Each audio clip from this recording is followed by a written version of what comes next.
This is Marjorie Dick Stuart. Oh my gosh.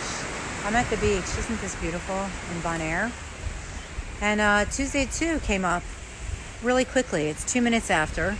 And I was just thinking about a good message for today is disclose everything.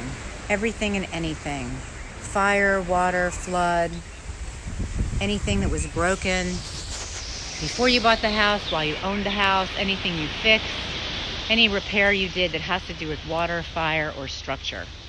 Because what's going to happen is, if you don't disclose that and your buyer finds it, it's going to be a nightmare of a negotiation.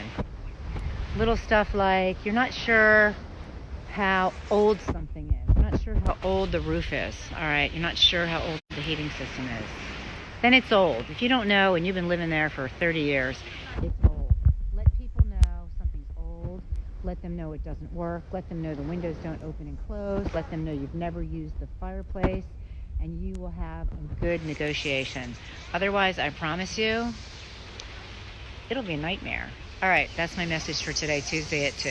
Thanks for joining me at the beach in Bonaire, and I'll see you next week. Tell your friends.